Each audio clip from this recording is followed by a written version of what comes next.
The Adventures of Sherlock Holmes, by Sir Arthur Conan Doyle. Adventure 9. The Adventure of the Engineer's Thumb.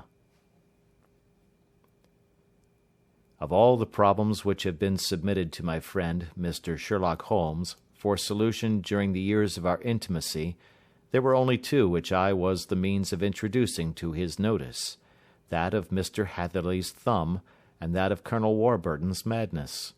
Of these the latter may have afforded a finer field for an acute and original observer, but the other was so strange in its inception, and so dramatic in its details, that it may be the more worthy of being placed upon record, even if it gave my friend fewer openings for those deductive methods of reasoning by which he achieved such remarkable results. The story has, I believe, been told more than once in the newspapers, but, like all such narratives, its effect is much less striking when set forth en bloc in a single half-column of print than when the facts slowly evolve before your own eyes, and the mystery clears gradually away as each new discovery furnishes a step which leads on to the complete truth. At the time the circumstances made a deep impression upon me, and the lapse of 2 years has hardly served to weaken the effect. It was in the summer of '89, not long after my marriage, that the events occurred which I am now about to summarize. I had returned to civil practice and had finally abandoned Holmes in his Baker Street rooms, although I continually visited him, and occasionally even persuaded him to forego his bohemian habits so far as to come and visit us. My practice had steadily increased, and as I happened to live at no very great distance from Paddington Station, I got a few patients from among the officials. One of these, whom I had cured of a painful and lingering disease, was never weary of advertising my virtues, and of endeavouring to send me on every sufferer over whom he might have any influence. One morning, at a little before 7 o'clock, I was awakened by the maid tapping at the door to announce that 2 men had come from Paddington and were waiting in the consulting room. I dressed hurriedly, for I knew by experience that railway cases were seldom trivial, and hastened downstairs. As I descended, my old ally, the guard, came out of the room and closed the door tightly behind him. "I've got him here," he whispered, jerking his thumb over his shoulder. "He's all right." "What is it, then?" I asked, for his manner suggested that it was some strange creature which he had caged up in my room. "It's a new patient," he whispered. "I thought I'd bring him round myself. Then he couldn't slip away. There he is, all safe and sound. I must go now, doctor. I have my duties just the same as you." And off he went, this trusty toot, without even giving me time to thank him. I entered my consulting room and found a gentleman seated by the table. He was quietly dressed in a suit of heather tweed, with a soft cloth cap which he had laid down upon my books. Round one of his hands he had a handkerchief wrapped, which was mottled all over with blood stains.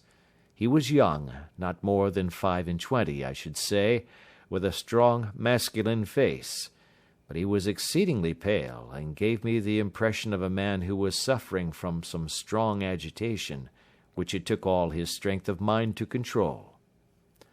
"I am sorry to knock you up so early, doctor," said he, "but I have had a very serious accident during the night. I came in by train this morning, and on inquiring at Paddington as to where I might find a doctor, a worthy fellow very kindly escorted me here. I gave the maid a card, but I see that she has left it upon the side table." I took it up and glanced at it. Mr. Victor Hatherley, Hydraulic Engineer, 16A, Victoria Street, 3rd floor. That was the name, style, and abode of my morning visitor. "I regret that I have kept you waiting," said I, sitting down in my library chair. "You are fresh from a night journey, I understand, which is in itself a monotonous occupation." "Oh, my night could not be called monotonous," said he, and laughed. He laughed very heartily, with a high, ringing note, leaning back in his chair and shaking his sides. All my medical instincts rose up against that laugh. "Stop it!" I cried. "Pull yourself together!" And I poured out some water from a carafe. It was useless, however. He was off in one of those hysterical outbursts which come upon a strong nature when some great crisis is over and gone. Presently he came to himself once more, very weary and pale-looking. "I have been making a fool of myself," he gasped. "Not at all. Drink this." I dashed some brandy into the water, and the colour began to come back to his bloodless cheeks. "That's better," said he. "And now, doctor, perhaps you would kindly attend to my thumb, or rather to the place where my thumb used to be?" He unwound the handkerchief and held out his hand. It gave even my hardened nerves a shudder to look at it. There were 4 protruding fingers and a horrid red, spongy surface where the thumb should have been. It had been hacked or torn right out from the roots. "Good heavens!" I cried. "This is a terrible injury. It must have bled considerably."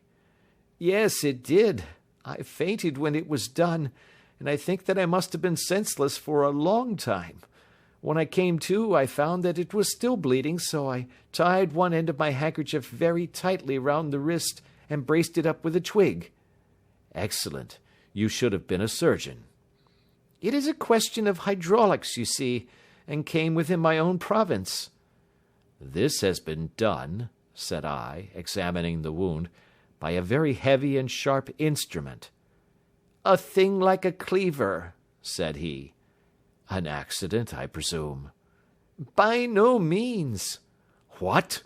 A murderous attack?" "Very murderous indeed." "You horrify me." I sponged the wound, cleaned it, dressed it, and finally covered it over with cotton wadding and carbolized bandages. He lay back without wincing, though he bit his lip from time to time. "How is that?" I asked when I had finished. "Capital. Between your brandy and your bandage, I feel a new man. I was very weak, but I have had a good deal to go through." "Perhaps you had better not speak of the matter. It is evidently trying to your nerves." "Oh, no, not now. I shall have to tell my tale to the police. But between ourselves, if it were not for the convincing evidence of this wound of mine, I should be surprised if they believe my statement, for it is a very extraordinary one, and I have not much in the way of proof with which to back it up. And even if they believe me, the clues which I can give them are so vague that it is a question whether justice will be done." "Ha!" cried I. "If it is anything in the nature of a problem which you desire to see solved, I should strongly recommend you to come to my friend, Mr. Sherlock Holmes, before you go to the official police." "Oh, I have heard of that fellow," answered my visitor, "and I should be very glad if he would take the matter up, though of course I must use the official police as well. Would you give me an introduction to him?" "I'll do better. I'll take you round to him myself." "I should be immensely obliged to you." "We'll call a cab and go together. We shall just be in time to have a little breakfast with him. Do you feel equal to it?" "Yes, I shall not feel easy until I have told my story." "Then my servant will call a cab, and I shall be with you in an instant." I rushed upstairs, explained the matter shortly to my wife, and in 5 minutes was inside a hansom driving with my new acquaintance to Baker Street. Sherlock Holmes was, as I expected, lounging about his sitting-room in his dressing-gown, reading the agony column of the Times and smoking his before-breakfast pipe, which was composed of all the plugs and dottles left from his smokes of the day before, all carefully dried and collected on the corner of the mantelpiece. He received us in his quietly genial fashion, ordered fresh rashers and eggs, and joined us in a hearty meal. When it was concluded, he settled our new acquaintance upon the sofa, placed a pillow beneath his head, and laid a glass of brandy and water within his reach. "It is easy to see that your experience has been no common one, Mr. Hatherley," said he.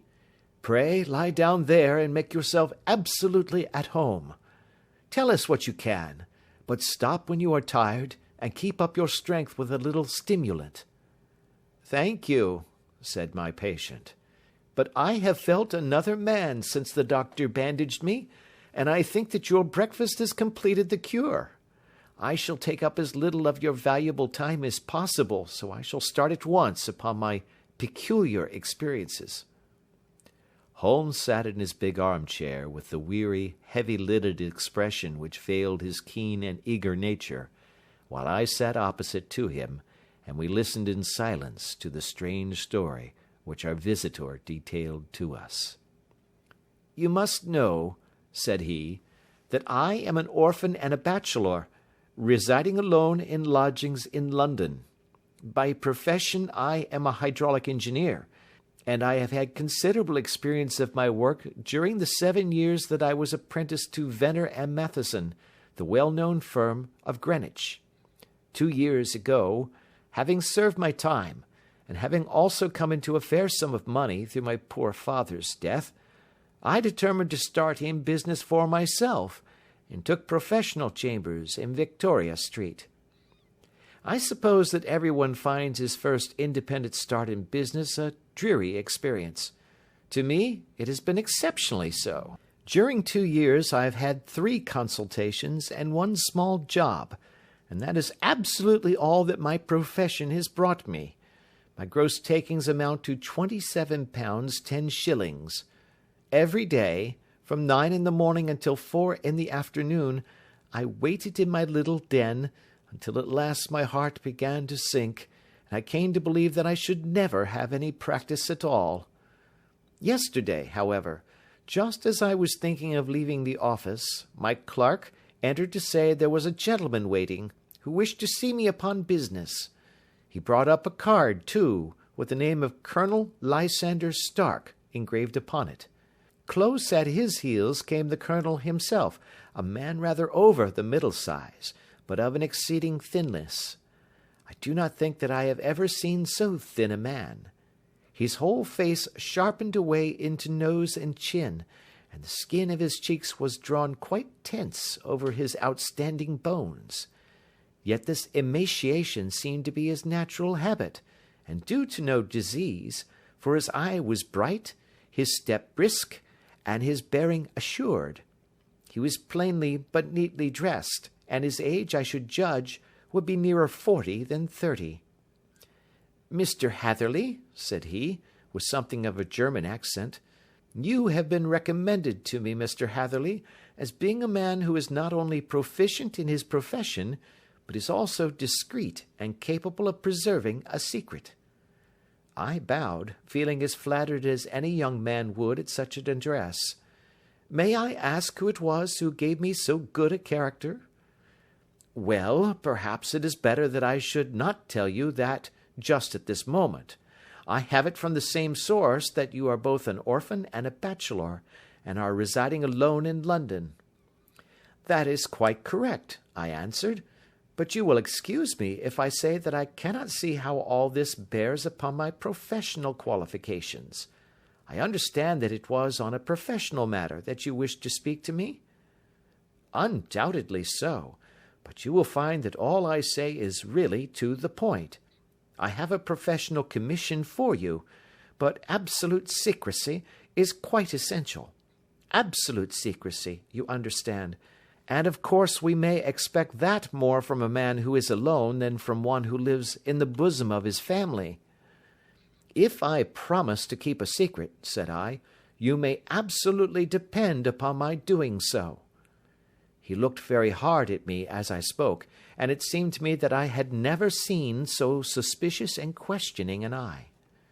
"Do you promise, then?" said he at last. "Yes, I promise." "Absolute and complete silence before, during, and after? No reference to the matter at all, either in word or writing?" "I have already given you my word." "Very good." He suddenly sprang up, and darting like lightning across the room, he flung open the door. The passage outside was empty. "That's all right," said he, coming back. "I know that clerks are sometimes curious as to their master's affairs. Now we can talk in safety." He drew up his chair very close to mine, and began to stare at me again with the same questioning and thoughtful look. A feeling of repulsion and of something akin to fear had begun to rise within me at the strange antics of this fleshless man. Even my dread of losing a client could not restrain me from showing my impatience. "I beg that you will state your business, sir," said I. "My time is of value." Heaven forgive me for that last sentence, but the words came to my lips. "How would 50 guineas for a night's work suit you?" he asked. "Most admirably." "I say a night's work, but an hour's would be nearer the mark. I simply want your opinion about a hydraulic stamping machine which has got out of gear.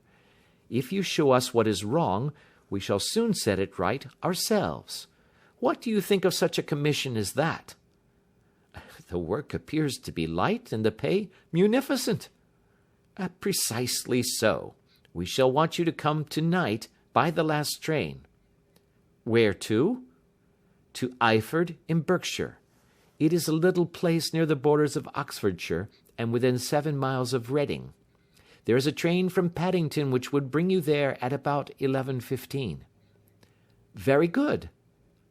"I shall come down in a carriage to meet you." "There is a drive, then?" "Yes, our little place is quite out in the country. It is a good 7 miles from Eyford Station." "Then we can hardly get there before midnight. I suppose there would be no chance of a train back. I should be compelled to stop the night." "Yes, we could easily give you a shakedown." "That is very awkward. Could I not come at some more convenient hour?" "We have judged it best that you should come late. It is to recompense you for any inconvenience that we are paying to you, a young and unknown man, a fee which would buy an opinion from the very heads of your profession. Still, of course, if you would like to draw out of the business, there is plenty of time to do so." I thought of the 50 guineas, and of how useful they would be to me. "Not at all," said I. "I shall be very happy to accommodate myself to your wishes. I should like, however, to understand a little more clearly what it is that you wish me to do." "Quite so. It is very natural that the pledge of secrecy which we have exacted from you should have aroused your curiosity. I have no wish to commit you to anything without your having it all laid before you. I suppose that we are absolutely safe from eavesdroppers?" "Entirely." "Then the matter stands thus. You are probably aware that Fuller's earth is a valuable product, and that it is only found in 1 or 2 places in England?" "I have heard so." "Some little time ago I bought a small place, a very small place, within 10 miles of Reading. I was fortunate enough to discover that there was a deposit of Fuller's earth in one of my fields. On examining it, however, I found that this deposit was a comparatively small one, and that it formed a link between 2 very much larger ones upon the right and left, both of them, however, in the grounds of my neighbours. These good people were absolutely ignorant that their land contained that which was quite as valuable as a gold mine. Naturally, it was to my interest to buy their land before they discovered its true value, but unfortunately I had no capital by which I could do this. I took a few of my friends into the secret, however, and they suggested that we should quietly and secretly work our own little deposit, and that in this way we should earn the money which would enable us to buy the neighbouring fields. This we have now been doing for some time, and in order to help us in our operations, we erected a hydraulic press. This press, as I have already explained, has got out of order, and we wish your advice upon the subject. We guard our secret very jealously, however, and if it once became known that we had hydraulic engineers coming to our little house, it would soon rouse inquiry, and then, if the facts came out, It would be good-bye to any chance of getting these fields and carrying out our plans. That is why I have made you promise me that you will not tell a human being that you are going to Eyford tonight. I hope that I make it all plain?" "I quite follow you," said I. "The only point which I could not quite understand was what use you could make of a hydraulic press in excavating fuller's earth, which, as I understand, is dug out like gravel from a pit." "Ah," said he carelessly, "we have our own process. We compress the earth into bricks, so as to remove them without revealing what they are. But that is a mere detail. I have taken you fully into my confidence now, Mr. Hatherley, and I have shown you how I trust you." He rose as he spoke. "I shall expect you, then, at Eyford at 11:15. "I shall certainly be there." "And not a word to a soul." He looked at me with a last long, questioning gaze, and then, pressing my hand in a cold, dank grasp, he hurried from the room. Well, when I came to think it all over in cool blood, I was very much astonished, as you may both think, at this sudden commission which has been entrusted to me. On the one hand, of course, I was glad, for the fee was at least tenfold what I should have asked had I set a price upon my own services, and it was possible that this order might lead to other ones. On the other hand, the face and manner of my patron had made an unpleasant impression upon me, and I could not think that his explanation of the fuller's earth was sufficient to explain the necessity of my coming at midnight, and his extreme anxiety lest I should tell any one of my errand. However, I threw all fears to the winds, ate a hearty supper, drove to Paddington, and started off, having obeyed to the letter the injunction as to holding my tongue. At Reading, I had to change not only my carriage but my station. However, I was in time for the last train to Eyford, and I reached the little dim-lit station after 11 o'clock. I was the only passenger who got out there, and there was no one upon the platform save a single sleepy porter with a lantern. As I passed out through the wicket gate, however, I found my acquaintance of the morning waiting in the shadow upon the other side. Without a word he grasped my arm and hurried me into a carriage, the door of which was standing open. He drew up the windows on either side, tapped on the woodwork, and away we went as fast as the horse could go. "One horse?" interjected Holmes. "Yes, only one." "Did you observe the colour?" "Yes, I saw it by the side-lights when I was stepping into the carriage. It was a chestnut." "Tired-looking or fresh?" "Oh, fresh and glossy." "Thank you. I am sorry to have interrupted you. Pray continue your most interesting statement." "Away we went then, and we drove for at least an hour. Colonel Lysander Stark had said that it was only 7 miles, but I should think, from the rate that we seemed to go, and from the time that we took, that it must have been nearer 12. He sat at my side in silence all the time, and I was aware, more than once when I glanced in his direction, that he was looking at me with great intensity. The country roads seemed to be not very good in that part of the world, for we lurched and jolted terribly. I tried to look out of the windows to see something of where we were, but they were made of frosted glass, and I could make out nothing save the occasional bright blur of a passing light. Now and then I hazarded some remark to break the monotony of the journey, but the colonel answered only in monosyllables, and the conversation soon flagged. At last, however, the bumping of the road was exchanged for the crisp smoothness of a gravel drive, and the carriage came to a stand.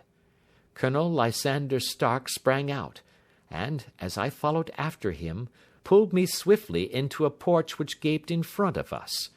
We stepped, as it were, right out of the carriage and into the hall, so that I failed to catch the most fleeting glance of the front of the house. The instant that I had crossed the threshold, the door slammed heavily behind us, and I heard faintly the rattle of the wheels as the carriage drove away. It was pitch dark inside the house, and the colonel fumbled about, looking for matches and muttering under his breath. Suddenly a door opened at the other end of the passage, and a long, golden bar of light shot out in our direction. It grew broader, and a woman appeared with a lamp in her hand, which she held above her head, pushing her face forward and peering at us. I could see that she was pretty, and from the gloss with which the light shone upon her dark dress, I knew that it was a rich material. She spoke a few words in a foreign tongue, in a tone as though asking a question, and when my companion answered in a gruff monosyllable, she gave such a start that the lamp nearly fell from her hand. Colonel Stark went up to her, whispered something in her ear, and then, pushing her back into the room from whence she had come, he walked towards me again with the lamp in his hand. "Perhaps you will have the kindness to wait in this room for a few minutes," said he, throwing open another door. It was a quiet, little, plainly furnished room, with a round table in the centre, on which several German books were scattered. Colonel Stark laid down the lamp on the top of a harmonium beside the door. "I shall not keep you waiting an instant," said he, and vanished into the darkness. I glanced at the books upon the table, and in spite of my ignorance of German, I could see that 2 of them were treatises on science, the others being volumes of poetry.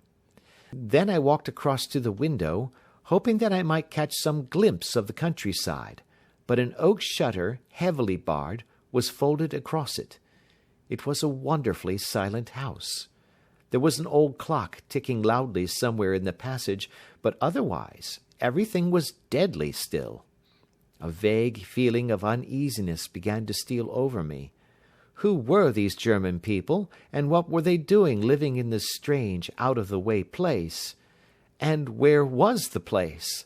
I was 10 miles or so from Eyford, that was all I knew, but whether north, south, east, or west, I had no idea. For that matter, Reading, and possibly other large towns, were within that radius, so the place might not be so secluded after all. Yet it was quite certain, from the absolute stillness, that we were in the country. I paced up and down the room, humming a tune under my breath to keep up my spirits, and feeling that I was thoroughly earning my 50-guinea fee. Suddenly, without any preliminary sound in the midst of the utter stillness, the door of my room swung slowly open. The woman was standing in the aperture, the darkness of the hall behind her, the yellow light from my lamp beating upon her eager and beautiful face. I could see at a glance that she was sick with fear, and the sight sent a chill to my own heart. She held up one shaking finger to warn me to be silent, and she shot a few whispered words of broken English at me, her eyes glancing back, like those of a frightened horse, into the gloom behind her. "I would go," said she, trying hard, as it seemed to me, to speak calmly. "I would go. I should not stay here. There is no good for you to do." "But, madam," said I have not yet done what I came for. I cannot possibly leave until I have seen the machine." "It is not worth your while to wait," she went on. "You can pass through the door, no one hinders." And then, seeing that I smiled and shook my head, she suddenly threw aside her constraint and made a step forward, with her hands wrung together. "For the love of heaven," she whispered, "get away from here before it is too late." But I am somewhat headstrong by nature, and the more ready to engage in an affair when there is some obstacle in the way. I thought of my 50-guinea fee, of my wearisome journey, and of the unpleasant night which seemed to be before me. Was it all to go for nothing? Why should I slink away without having carried out my commission, and without the payment which was my due? This woman might, for all I knew, be a monomaniac. With a stout bearing, therefore, though her manner had shaken me more than I cared to confess, I still shook my head, and declared my intention of remaining where I was.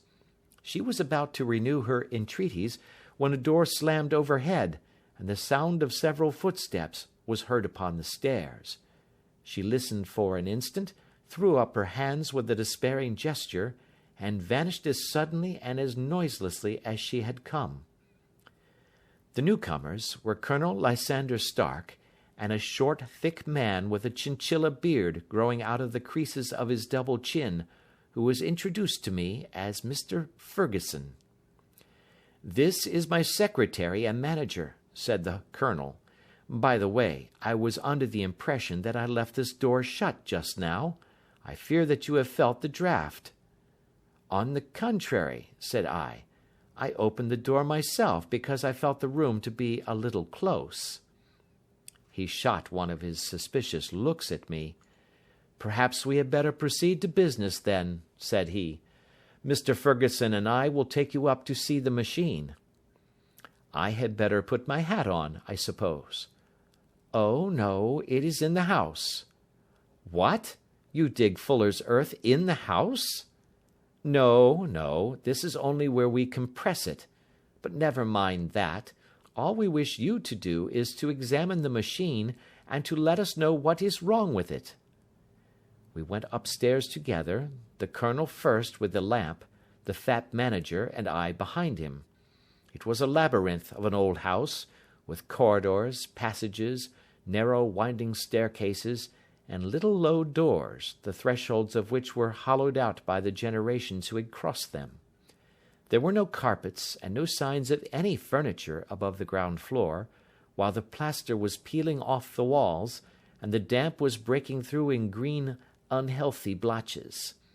I tried to put on as unconcerned an air as possible, but I had not forgotten the warnings of the lady, even though I disregarded them, and I kept a keen eye upon my two companions. Ferguson appeared to be a morose and silent man, but I could see from the little that he said that he was at least a fellow countryman. Colonel Lysander Stark stopped at last before a low door, which he unlocked. Within was a small square room, in which the three of us could hardly get at one time. Ferguson remained outside, and the colonel ushered me in. "We are now," said he, "actually within the hydraulic press, and it would be a particularly unpleasant thing for us if anyone were to turn it on. The ceiling of this small chamber is really the end of the descending piston, and it comes down with the force of many tons upon this metal floor. There are small lateral columns of water outside which receive the force, and which transmit and multiply it in the manner which is familiar to you. The machine goes readily enough, but there is some stiffness in the working of it, and it has lost a little of its force. Perhaps you will have the goodness to look it over, and to show us how we can set it right." I took the lamp from him, and I examined the machine very thoroughly. It was, indeed, a gigantic one, and capable of exercising enormous pressure. When I passed outside, however, and pressed down the levers which controlled it, I knew at once by the whishing sound that there was a slight leakage, which allowed a regurgitation of water through one of the side cylinders. An examination showed that one of the india rubber bands which was round the head of a driving rod had shrunk so as to not quite fill the socket along which it worked. This was clearly the cause of the loss of power, and I pointed it out to my companions, who followed my remarks very carefully and asked several practical questions as to how they should proceed to set it right. When I had made it clear to them, I returned to the main chamber of the machine and took a good look at it to satisfy my own curiosity. It was obvious at a glance that the story of the fuller's earth was the merest fabrication, for it would be absurd to suppose that so powerful an engine could be designed for so inadequate a purpose. The walls were of wood, but the floor consisted of a large iron trough, and when I came to examine it, I could see a crust of metallic deposit all over it.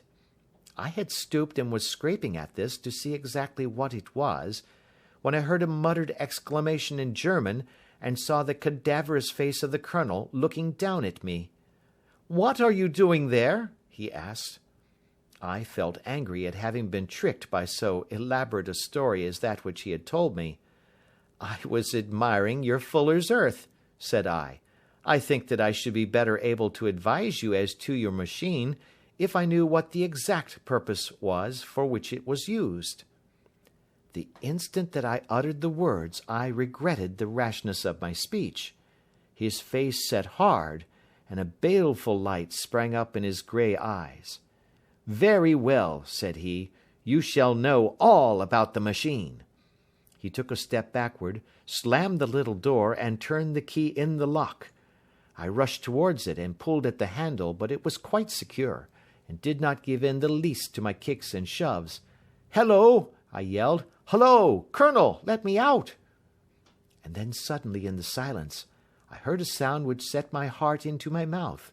It was the clank of the levers and the swish of the leaking cylinder. He had set the engine at work.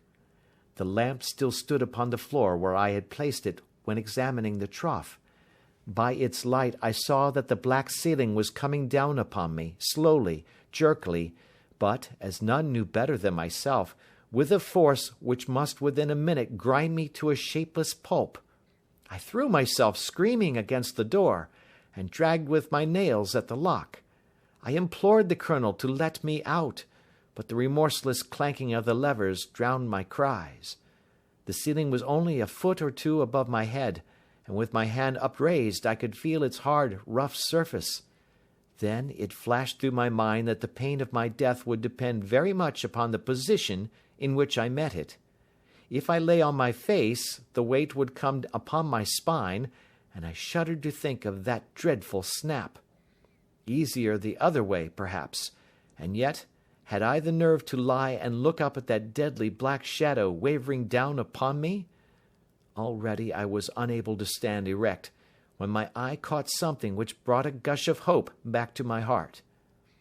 I have said that though the floor and ceiling were of iron, the walls were of wood. As I gave a last hurried glance around, I saw a thin line of yellow light between two of the boards, which broadened and broadened as a small panel was pushed backwards. For an instant I could hardly believe that here was indeed a door which led away from death. The next instant I threw myself through, and lay half fainting upon the other side. The panel had closed again behind me, but the crash of the lamp, and a few moments afterwards the clang of the two slabs of metal, told me how narrow had been my escape.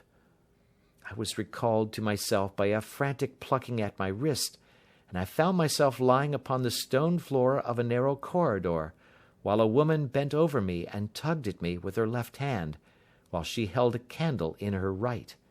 It was the same good friend whose warning I had so foolishly rejected.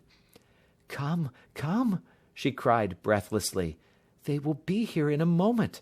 They will see that you are not there. Oh, do not waste the so precious time, but come."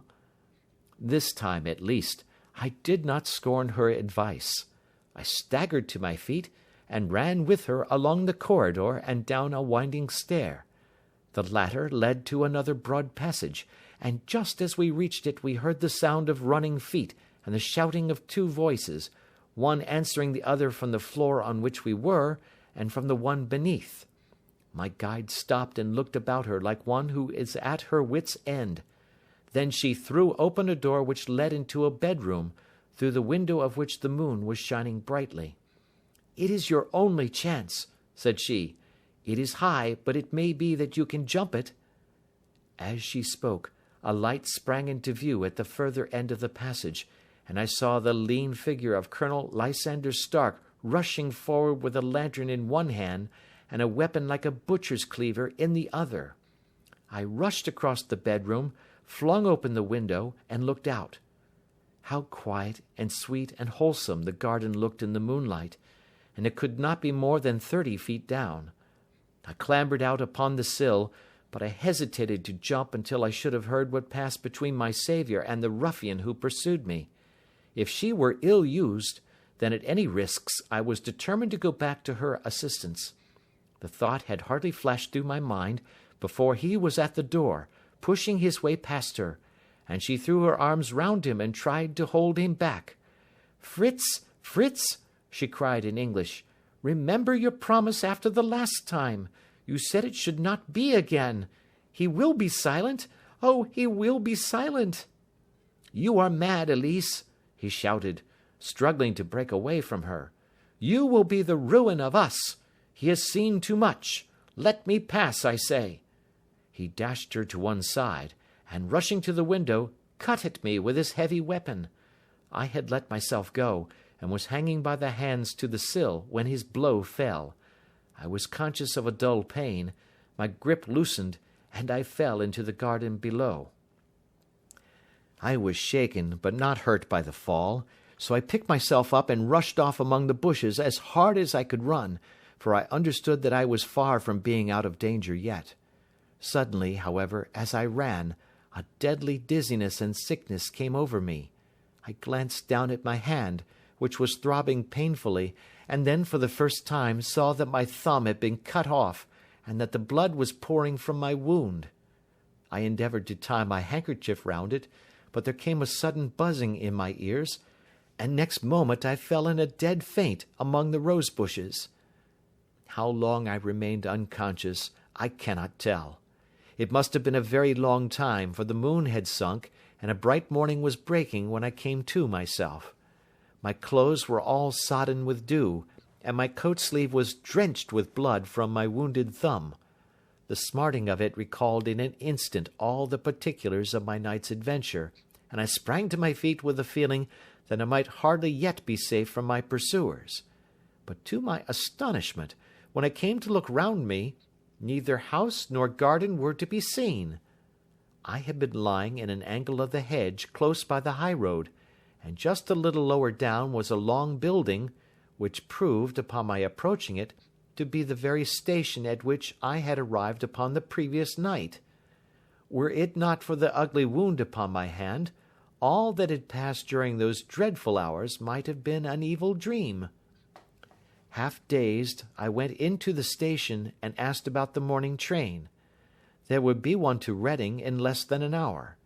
The same porter was on duty, I found, as had been there when I arrived. I inquired of him whether he had ever heard of Colonel Lysander Stark. The name was strange to him. Had he observed a carriage the night before, waiting for me? No, he had not. Was there a police station anywhere near? There was one about 3 miles off. It was too far for me to go, weak and ill as I was. I determined to wait until I got back to town before telling my story to the police. It was a little past 6 when I arrived, so I went first to have my wound dressed, and then the doctor was kind enough to bring me along here. I put the case into your hands, and shall do exactly what you advise." We both sat in silence for some little time after listening to this extraordinary narrative. Then Sherlock Holmes pulled down from the shelf one of the ponderous commonplace books in which he placed his cuttings. "Here is an advertisement which will interest you," said he. "It appeared in all the papers about a year ago. Listen to this. Lost, on the 9th instant, Mr. Jeremiah Hayling, aged 26, a hydraulic engineer. Left his lodgings at 10 o'clock at night, and has not been heard of since. Was dressed in, etc., etc. Ha! That represents the last time that the colonel needed to have his machine overhauled, I fancy." "Good heavens!" cried my patient. "Then that explains what the girl said." "Undoubtedly.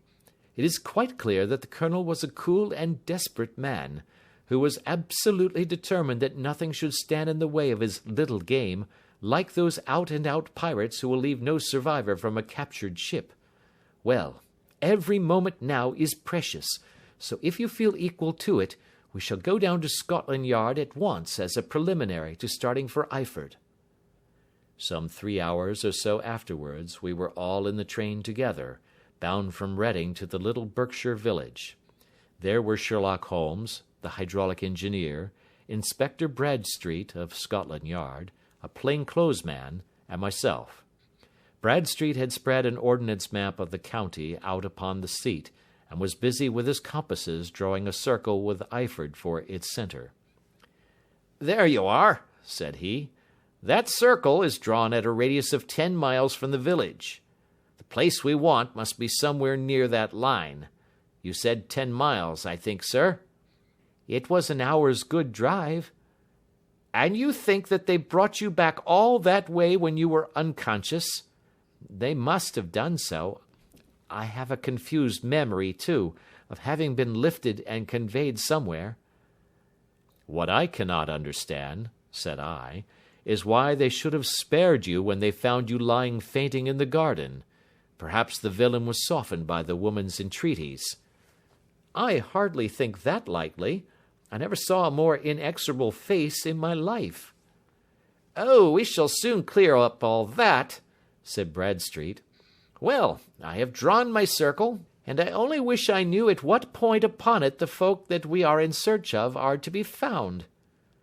"I think I could lay my finger on it," said Holmes quietly. "Really now," cried the inspector, "you have formed your opinion. Come now, we shall see who agrees with you. I say it is south, for the country is more deserted there." "And I say east," said my patient. "I am for west," remarked the plain-clothes man. "There are several quiet little villages up there." "And I am for north," said I, "because there are no hills there, and our friend says he did not notice the carriage go up any." "Come," cried the inspector, laughing.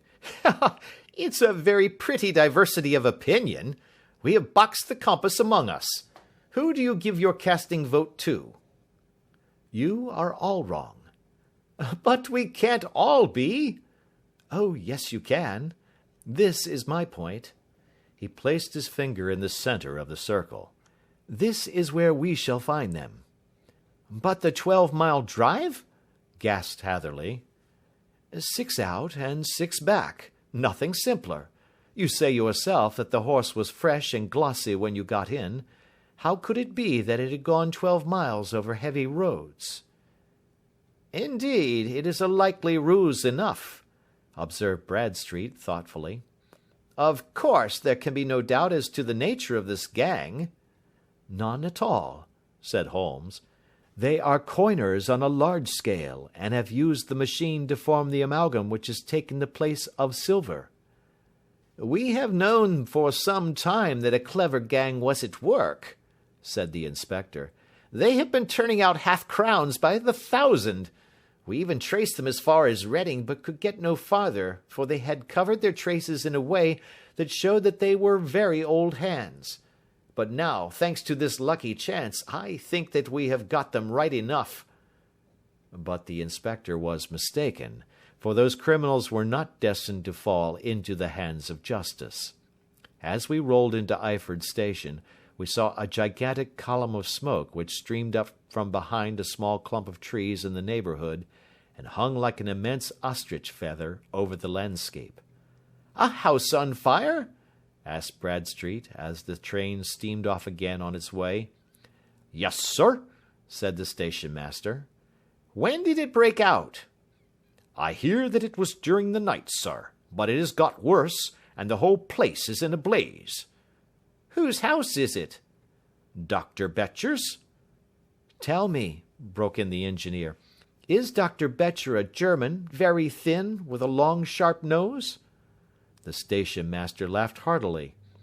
"No, sir. Dr. Betcher is an Englishman, and there isn't a man in the parish who has a better lined waistcoat. But he has a gentleman staying with him, a patient, as I understand, who is a foreigner, and he looks as if a little good Berkshire beef would do him no harm." The station master had not finished his speech before we were all hastening in the direction of the fire. The road topped a low hill, and there was a great widespread whitewashed building in front of us, spouting fire at every chink and window, while in the garden in front 3 fire engines were vainly striving to keep the flames under. "That's it!" cried Hatherley, in intense excitement. "There is the gravel drive, and there are the rose bushes where I lay. That second window is the one that I jumped from." "Well, at least," said Holmes, "you have had your revenge upon them. There can be no question that it was your oil lamp which, when it was crushed in the press, set fire to the wooden walls, though no doubt they were too excited in the chase after you to observe it at the time. Now keep your eyes open in this crowd for your friends of last night, though I very much fear that they are a good 100 miles off by now." And Holmes's fears came to be realized, for from that day to this no word has ever been heard either of the beautiful woman, the sinister German, or the morose Englishman. Early that morning a peasant had met a cart containing several people and some very bulky boxes driving rapidly in the direction of Reading, but there all traces of the fugitives disappeared, and even Holmes's ingenuity failed ever to discover the least clue as to their whereabouts. The firemen had been much perturbed at the strange arrangements which they had found within, and still more so by discovering a newly severed human thumb upon a window-sill of the second floor. About sunset, however, their efforts were at last successful, and they subdued the flames, but not before the roof had fallen in, and the whole place been reduced to such absolute ruin that, save some twisted cylinders and iron piping, not a trace remained of the machinery which had cost our unfortunate acquaintance so dearly. Large masses of nickel and of tin were discovered stored in an outhouse, but no coins were to be found, which may have explained the presence of those bulky boxes which have been already referred to. How our hydraulic engineer had been conveyed from the garden to the spot where he recovered his senses might have remained forever a mystery were it not for the soft mould, which told us a very plain tale. He had evidently been carried down by two persons, one of whom had remarkably small feet, and the other unusually large ones. On the whole, it was most probable that the silent Englishman, being less bold or less murderous than his companion, had assisted the woman to bear the unconscious man out of the way of danger. "Well," said our engineer ruefully, as we took our seats to return once more to London, "it has been a pretty business for me. I have lost my thumb, and I have lost a 50-guinea fee, and what have I gained?" "Experience," said Holmes, laughing. "Indirectly it may be of value, you know. You have only to put it into words to gain the reputation of being excellent company for the remainder of your existence." End of Adventure 9.